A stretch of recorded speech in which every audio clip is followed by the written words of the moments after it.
Hey, I'm glad you made it here safely. Today, I'm talking about short books that you will remember for a long time.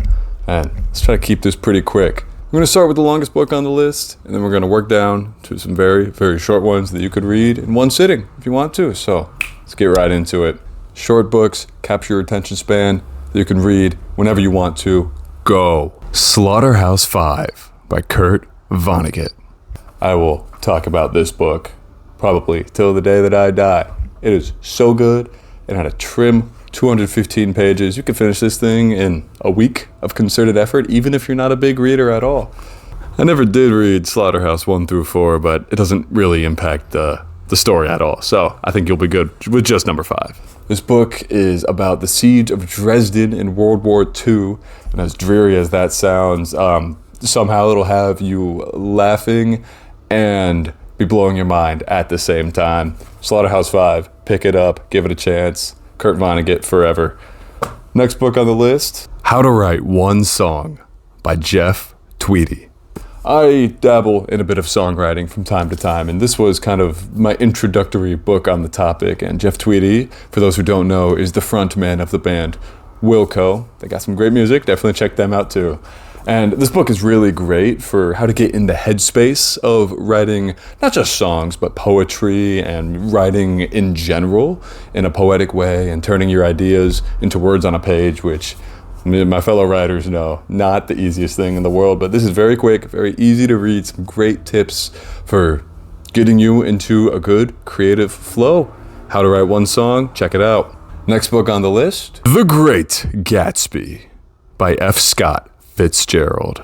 There's a good chance that you maybe read this one in school. It was very popular, but it is well worth the acclaim that it gets. F. Scott Fitzgerald just exudes magic in his writing throughout this whole thing. It just takes you right back to the Roaring 20s. Well, I say back, I guess. We're kind of in the Roaring 20s now, aren't we? It just puts you right in the headspace of the 1920s, this Prohibition era, the glitzy glamour, but it's all just very thinly veiled, and this is kind of a scathing critique of the whole thing. Great Gatsby, definitely check it out. It is well worth the acclaim it gets. Coming in at a trim 110 pages, or at least this copy is 110 pages, The Great Gatsby by F. Scott Fitzgerald. The next book on the list, another classic you may have read in high school, Of Mice and Men, John Steinbeck. Oh my God, I love Steinbeck. His writing on the American dream, or what has become of it, at least, in the 1930s, it just clicks with me in a way that very few authors do. And this is one of his big, you can see it's a little book. This is definitely one of his more popular stories, and if you read this, you know that you will remember this for the rest of your days. Sometimes the shortest books truly have the biggest impact, unforgettable characters. There's nothing I can say that hasn't already been said about this. You can read it in a day or two. Of Mice and Men, well worth your time.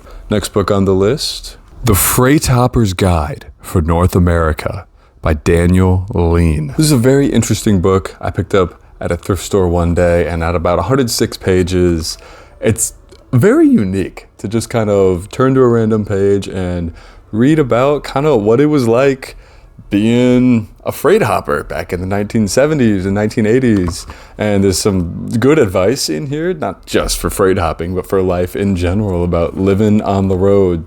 Here's something that Daniel Lean said, is that every red-blooded American should hop a freight at least once in their life. Now, I'm not necessarily endorsing hopping a freight, but I'm endorsing checking out this book if you do find a copy. It's a very entertaining read, very unique headspace, and just fun to flip through every now and again. Well, now we're getting to the good stuff. Let me put you on some Eastern philosophy. Tao Te Ching by Lao Tzu. Now this is 85 pages of pure ancient Chinese wisdom. Just amazing advice in here on living your life to the fullest with gratitude, with being content, and not seeking and not living beyond your means as an individual through this book, and also kind of the moralistic view on how the state should act. I think there's a lot of people who should read this book, and it could make the world a better place. Lao Tzu, Tao Te Ching, 85 pages, well worth your time, just bar after bar in this thing. And now for the shortest book on our list, coming in at just 19 pages. 19 pages, you can read that in one sitting, even if you're a slow reader. Howl by Allen Ginsberg. Now, Howl is my favorite poem. Howl is an epic 19-page poem that sprawls and critiques and beautifies and just exists within Americanism and the American dream and the state of the world at that time.